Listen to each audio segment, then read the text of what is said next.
2 Kings chapter 4, beginning in verse 25. And so she departed and went to the man of God at Mount Carmel. So it was, when the man of God saw her afar off, that he said to his servant Gehazi, "Look, the Shunammite woman. Please run now to meet her and say to her, 'Is it well with you? Is it well with your husband? Is it well with the child?' And she answered, 'It is well.'" It is well? How could it possibly be well with this woman? Her only son is dead, for crying out loud. Elijah and his servant Gehazi should have been ashamed for even asking such an insensitive question. You see, this mother's problem started the day that her little boy went to work with his father. His dad was a farmer, and the two of them were out in the fields when the boy complained about a severe headache. It was harvest time, which meant that Dad was extremely busy with all the hired hands, all the temporary laborers. He was under the gun. And so when his son screeched out, "My head, my head," this father did what any other concerned and conscientious dad would do. He sent the boy back to his mom. A servant picked him up and carried him to the house. We're told in chapter 4, verse 20, when he had taken him and brought him to his mother, he sat on her knees till noon and then died. What an ordeal for this mom. She sat there all morning long and watched her son's condition deteriorate. She was helpless to do anything for him. By noon, her little boy had died on her knees. Honestly, I can't imagine any mother suffering a more terrible fate than this. At breakfast, she had fixed her son a bowl of cereal. Now by lunch, he is dead on her knees. And the break in your heart for this mom grows even wider when you learn the whole story. You see, this boy was her only son. She and her husband had tried for years to conceive a child, but to no avail. After all the infertility treatments, all the long sessions of prayer, the miracle had happened when it was least expected. You see, her baby had been born after she and her husband had befriended Elisha. The two had noticed that the prophet made his rounds and always walked right by their house. They had a spare bedroom, and so one day the woman suggested to her husband, why not they offer that bedroom to the prophet Elisha? Now the room wasn't much, just a bed, a table and chairs, a lamp perhaps. It was a Spartan room. But it was a place where Elijah could stop over either for the night or for a nap. It was an act of kindness on their part, and surely a service to God to offer it to the prophet. And Elisha appreciated their gesture, so much so that he wanted to do a kind deed for this lady and for her husband. So in verse 13, the prophet Elisha told his servant Gehazi, "Say now to her, 'Look, you have been concerned for us with all this care. What can I do for you? Do you want me to speak on your behalf to the king or to the commander of the army?' And she answered, 'I dwell among my own people.'" In other words, thanks, but no thanks. See, the last thing she wanted was a government handout or a military lookout. When it came to material stuff, she was content. Gehazi, though, had been observing the couple's lifestyle. He noticed that there were no toys, no swing sets in the yard, no baby blankets hanging from the clothesline, no strollers or diaper bags in the garage. He even saw that they drove one of those sporty two-seaters rather than a minivan. And Gehazi concluded in verse 14, she has no son and her husband is old. Ha! Here is a way that Elisha can return the generosity and hospitality of this couple. He can pray and he can ask God to provide for them a child. Now Elijah was obviously confident that God approved of his intentions. For the prophet makes a bold prediction in verse 16. He says to the woman, "About this time next year, you shall embrace a son." What a promise indeed. And can you imagine the joy and the elation a year later when this baby boy was born? It was a miracle. A barren couple had been blessed with a miracle child.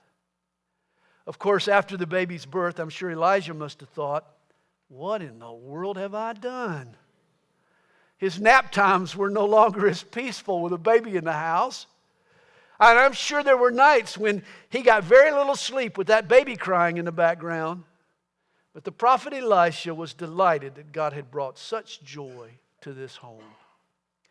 Everyone who knew their story viewed this little boy as God's miracle gift to this couple. Yet now that fact only added to this mother's grief and confusion. I can hear her cry, "God, he was my miracle. He was your gift to me. To take him so young now is cruel. He's a flower yet to bloom. He's a butterfly still in his cocoon. Why lay him in my arms only to snatch him away so soon?" Imagine this woman. She's convulsing in tears. She slumped over this lifeless corpse. His limp little head bobs up and down on her quivering knees. What an awful picture. But after this woman gains her composure, she performs an amazing act of resolve and faith. With the little strength she has left, she picks up her son and she takes him to Elisha's room. She lays the boy's corpse on the prophet's cot and she closes the door behind her. Next, she calls for a donkey. She's going to see the prophet. As she saddles up the burro, she tosses the keys to her servant and she says to him in verse 24, "Drive and go forward." I told you this was a two-seater. The Shunammite woman is too upset to take the reins herself, so she says to the servant chauffeur, she says, "Drive and go forward. Do not slacken the pace for me unless I tell you." In other words, step on it, man. Let's get to the prophet. But before they leave, the woman's servant has a question. Why are they going to see Elisha? He asked the Shunammite in verse 23, "Why are you going to him today? It is neither the new moon nor the Sabbath." It would have been like getting up on a weekday and coming to Calvary Chapel.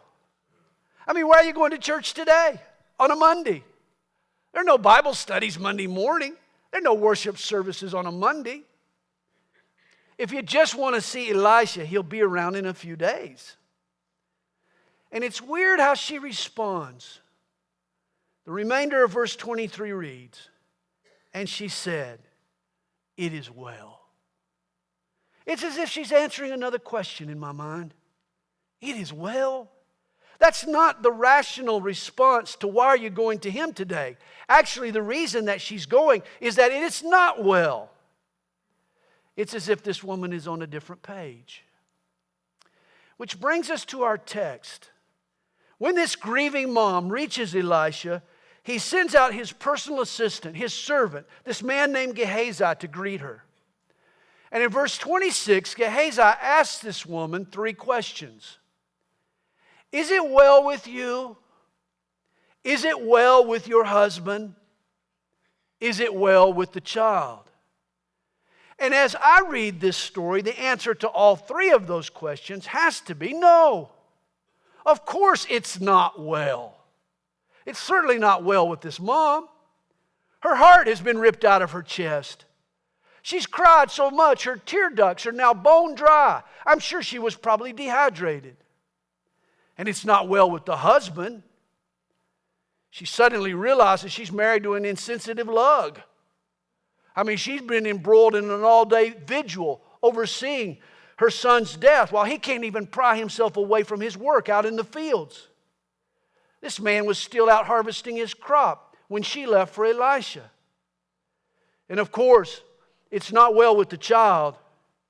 She had left her son at home. His cold corpse is now lying on the prophet's cot.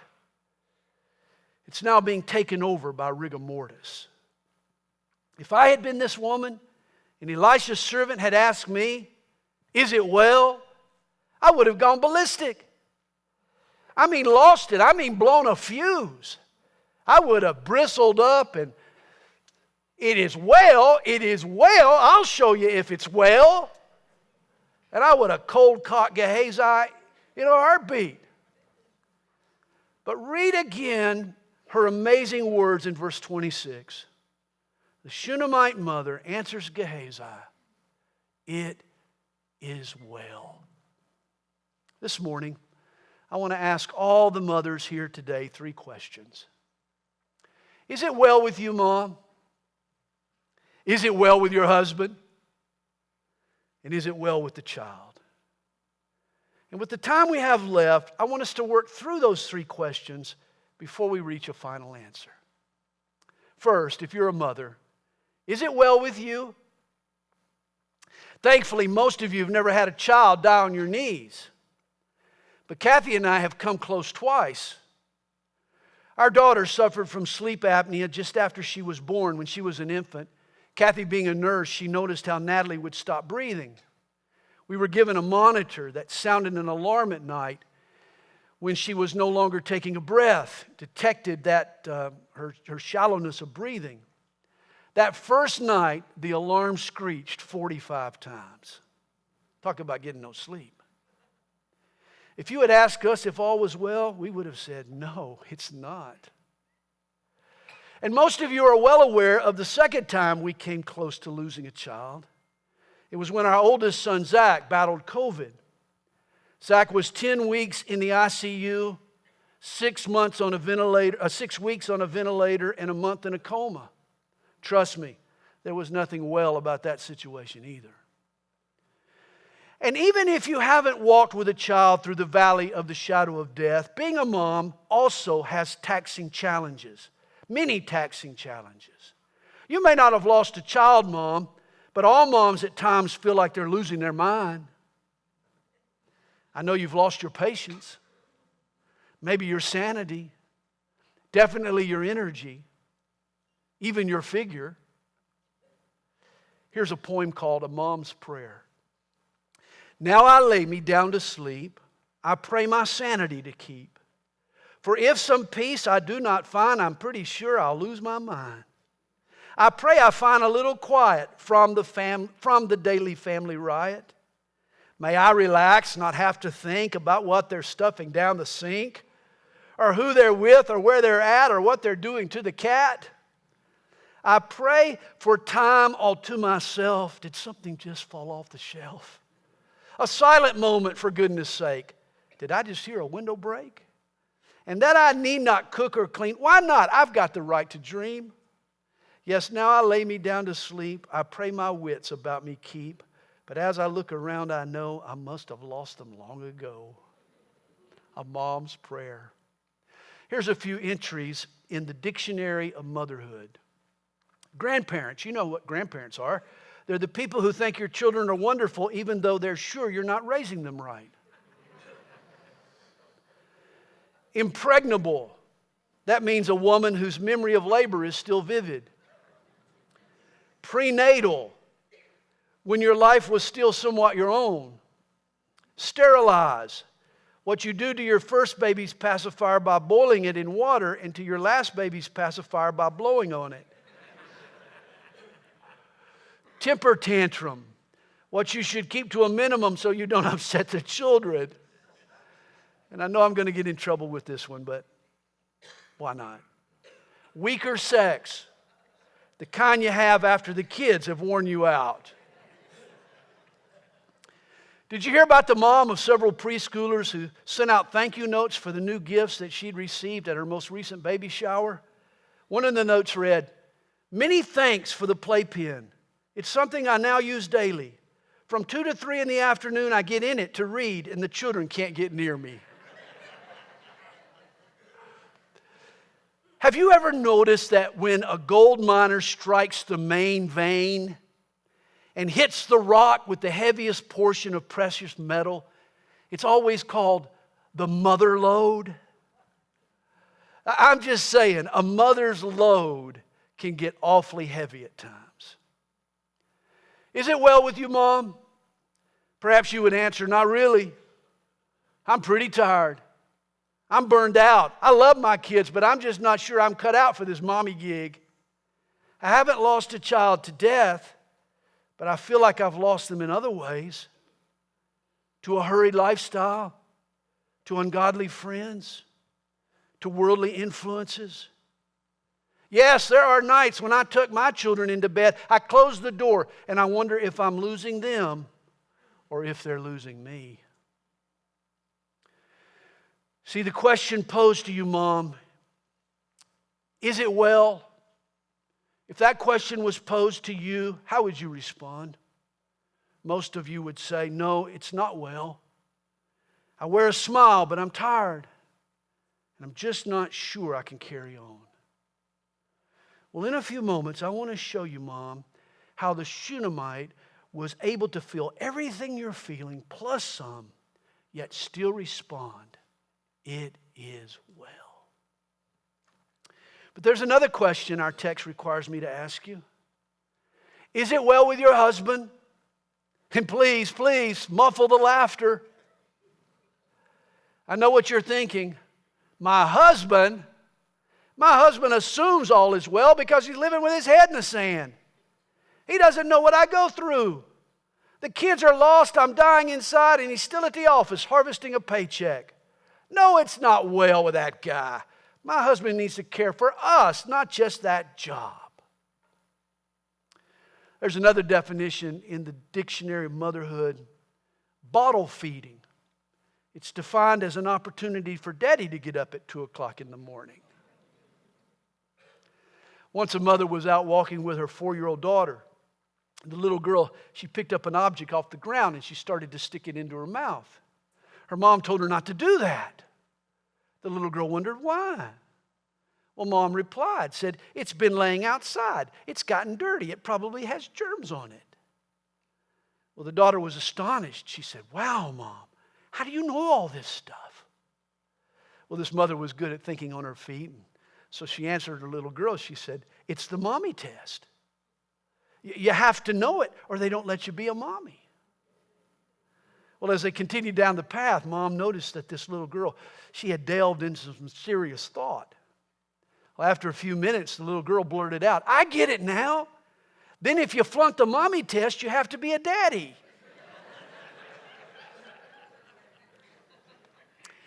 Hey, my purpose today is not to trash or bash dads.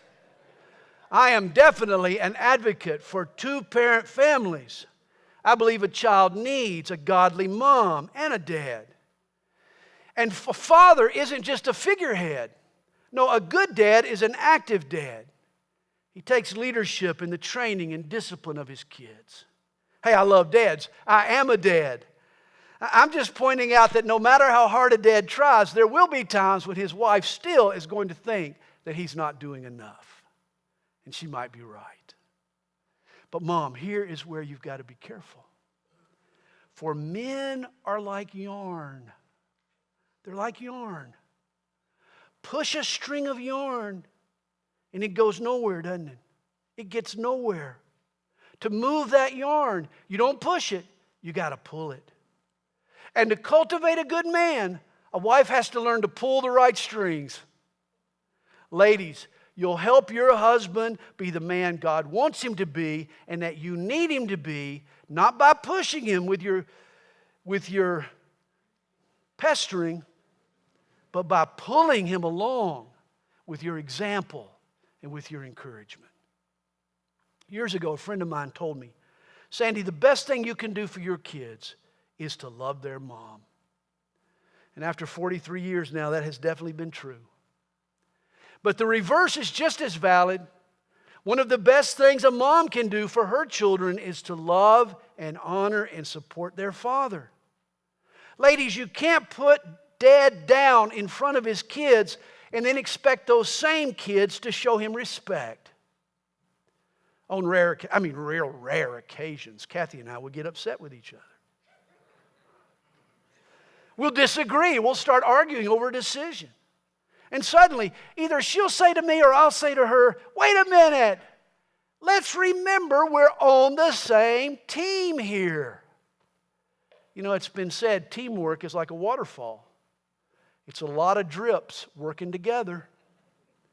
And this is how a dad and a mom should operate as a team. They need to encourage each other, not undermine or put each other down. Here's a recipe for you married moms. It's entitled, How to Cook Up a Tasty Husband. Husbands can be spoiled by improper cooking. Some women keep their husband in hot water, or let him freeze, or keep him in a stew, or pickle him. No husband will be tender and good when so managed. Add some sugar, a few kisses. A little spice improves him. Do not try him with something sharp to see if he's becoming tender. Just stir him gently.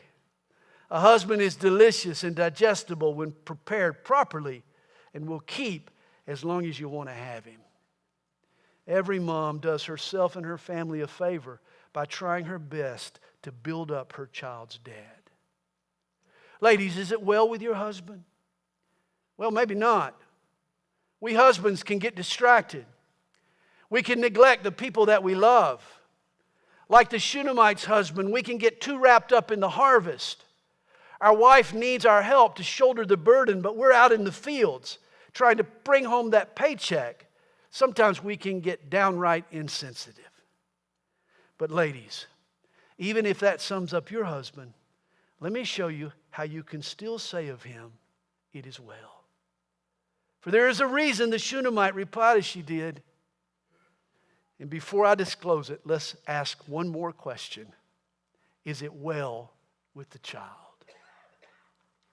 See, at times you wonder, don't you? What's going on in that little head? Reminds me of the old comic strip, For Better or For Worse. The series chronicled family life. In one strip, the first 3 frames show a man and his wife laying in bed, worrying about their child. They're asking questions like, are we too tough on Mike? Or not tough enough? Do we give in too often? Do we listen? Do we understand? Do we nag him too much? Are we good parents? How do we know what to do? Well, the final frame in the strip has the 10-year-old Mike lying in bed thinking, trouble with parents is they think they know it all. So often we really don't know what to do we? At times our kids are sweet and nice and respectable. At other times they act like they just came down out of a tree. If you're married and you're contemplating parenthood, a ride on a wild roller coaster would be good preparation.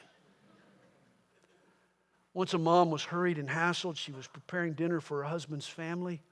That night at the table, she asked her daughter if she would say grace. Well, the little girl was reluctant. Mom, I don't know what to say. And Mom should have left well enough alone. But she had gotten so accustomed to the sweet prayers that her daughter usually prayed. Finally, the mom suggested, honey, sure you know what to say. Just say the last prayer that Mommy prayed. Well, the little girl bowed her head and prayed, oh Lord, why did I invite all these people over for dinner? You never know what to expect from a child. Here are a few more entries from the Dictionary of Motherhood. Defense. What you'd better have around the yard if you let the kids out. Look out. What it's too late for your kid to do by the time you scream it. Look out. Top bunk, where you never put a child wearing Superman jammies. 2-minute warning.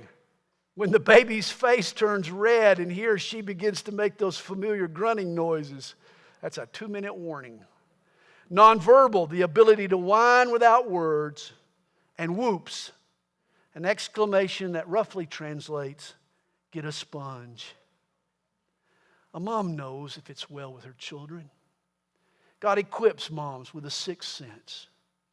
She's tuned in to her child's ups and downs. She understands their moods and their hormones. A mom can distinguish between a rite of passage and a departure from the right path. If anyone knows the heart of a child, it's his or her mom. A mom is to the soul of her child what a meteorologist is to the weather. Most of the time she can read the signs and forecast the child's thoughts. And when a mom slows down her busyness and spends time with her brood, when she watches closely and listens, she can answer this question. A mom always knows if it's well or if there's a problem brewing. But again, this Shunammite's son was dead, for goodness sake. You'd expect her to answer, it is not well. And yet she does something about his deadness. In a sense, she does what every mom can do. This woman boards a donkey and goes straight to the person who knows the person with the power to help, knows God. The Shunammite mom journeys to the man of God. It was through Elisha that God had given her a son. Now she stands confident that God, through Elijah, can give him back. Once she informs Elijah, she knows that she's done all that she can do. Now the outcome is in God's hands. And thus, this woman speaks in response to Gehazi's question, is it well? By saying, it is well. You see, the Shunammite's answer is a statement of her faith. 3 truths motivated this mom's confidence and faith in God. And if you're a mother, you need to write down these 3 truths and consult them often, for each of these truths also applies, Mom, to you and to your child. First, the child was promised. See, this child was promised. Second, God was powerful. And third, help was present. Notice those 3 points, Mom. Write it down. The child was promised, God was powerful, and help was present. Hey, your child is as much a miracle, Mom, as this mother's son. Every child is a miracle. Psalm 139 tells us that we're all fearfully and wonderfully made. None of us is an accident. God shapes each of us and fashions us in our mother's womb. No matter how far a child might stray, God has a purpose and a plan for your child. Second, God is the one with the power to restore a lost child. 2 Kings chapter 4 describes how Elisha returns with this woman and works another miracle. He enters the room where the corpse laid. Elisha robs the grim reaper and restores life to the Shunammite son. And Mom, God can deal with the deadness in your child. If He can resurrect a child from the dead, then He can deliver a child from distraction or from a dependence or from defiance or from deception or from a difficulty. God has the power to restore. And lastly, this woman believed that God's help was present. That's why she saddled a donkey. She ordered the driver to push the pedal to the metal and made a beeline straight to the man of God. And Mom, you should do the same. The woman's servant was wrong. You don't have to wait for a Sabbath or for a Sunday to pay God a visit. God is ready to help us at the very point of our need. God hears a mother's prayers. All moms, hear ye, hear ye. Because your child is promised, and God is powerful, and help is ever present. Don't give up. Have faith today. Place your child and your dire circumstances in the hands of God. For God can help you, even you, Mom. You carry a mother's load. But the God who delivered this Shunammite mom from her grief can deliver you from your grind. If you're a mom in need of help today, God will be your strength. And God can help your husband. Even your husband, Mom. Ladies, after you've done all the pushing and picking and pecking and pestering, why don't you start praying for the old boy? The God who raised a boy's corpse off Elisha's bed can raise your husband off the couch. And God can help your child. Yes, Mom, even your child. He or she may be a wayward child, but they are still a promised child. Perhaps they are a miracle marred, but they are a miracle nonetheless. This mother doesn't hesitate. She immediately goes to God for His help with her child. Mom, I encourage you to do the same. And if you read the rest of this chapter, you'll learn how God uses the prophet to raise the Shunammite son in a unique way. But never forget this mom's amazing faith. That's what got the ball rolling. This was a mother who believed all along, even at the height of her crisis and desperation, that God could help her family. That's why she answered, "It is well," even when her circumstances shouted the opposite. Even though her son sat lifeless in her lap, she knew that God had not abandoned her. In her heart of faith, all was well. Her son's illness was no surprise to God. It was a test of her faith. Would she trust God, or would she succumb to her feelings of despair? And even if God chose not to heal her son, it would only mean that He had a good reason for the outcome. This mom would rest in Him. Ladies, let me encourage you this morning, in spite of how your situation appears today, realize God's promises, rely on God's power, and rest in God's ever-present help in time of trouble. Rise up in faith, and along with the Shunammite, boldly declare, "It is well with my child, it is well with my husband, it is well with this mom." And I have one more question that I need to ask today. Is it well with your pastor? And I say, yes, it is well. But like the Shunammite, today that is a statement of faith more so than a summation of my circumstances. I have a personal update that I need to communicate to you this morning. I have received the news that no one wants to hear. My doctors have diagnosed me with prostate cancer.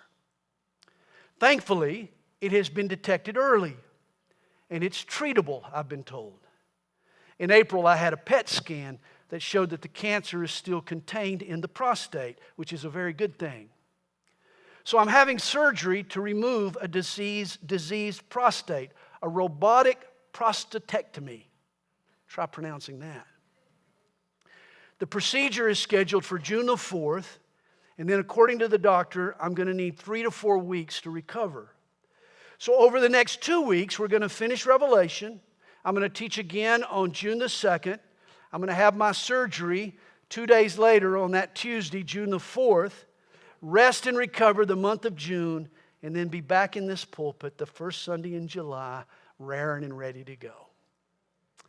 So despite my circumstances, like the Shunammite, here's 3 reasons I can say to you, it is well. God has made promises to me. God is still all-powerful, and God is still present to help in times of trouble. Though God never promises any of us, even pastors, a trouble-free life, just before He ascended into heaven, Jesus did promise that He would never leave us or forsake us. And in the last 43 years walking with Jesus, He has proven to me the truth of that statement. Even in this current trial, I believe this is God's way of preparing me for heaven and me testifying of Him on earth. Second, never forget our God is all-powerful. God can heal me instantly if He chooses. In fact, I asked my doctor, what if God healed my prostate of cancer? He told me he'd still want to cut it out. He said the prostatectomy is the only way to be sure that the cancer doesn't return. Made sense to me. So I'm praying for God to empower and give skill to my surgeon so that I can avoid any negative side effects that could occur. If you pray for me, and I hope you will, pray for a successful surgery, a quick recovery, and the resumption of good health. And lastly, I know that God's help is present.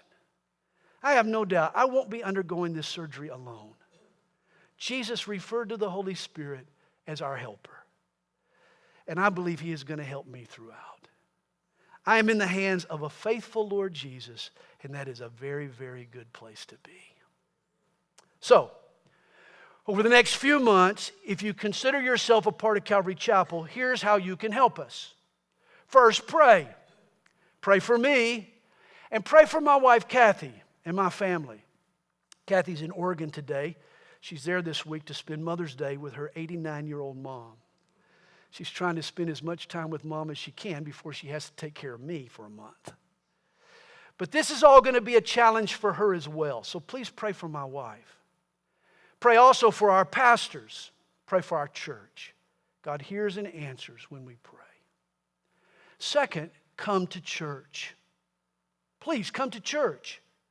Your attendance is the best way to show us your love and support. Because I'm going to be home the month of June, and I'm going to be watching that live stream and trying to figure out how many people are in the sanctuary. And if nobody's here, I'm going to be really bummed out. So come to church. That's going to encourage us. And third, if you'd like to communicate with me, you can send me an email or a text, even a card or one of those old-fashioned letters. How nice would that be? Send it to the church or text me at the text number 678-960-9321. Just make sure you tell me who it is that's texting. Hearing from you while I'm away is going to be a great encouragement for me during the month of June. So if you ask me, is it well with you, Pastor Sandy? I'll say to you, it is well. I'm not denying my problems. Rather, I'm trusting in Jesus, in His great and precious promises, in the power that He readily possesses, and in His ever-present help in times of trouble.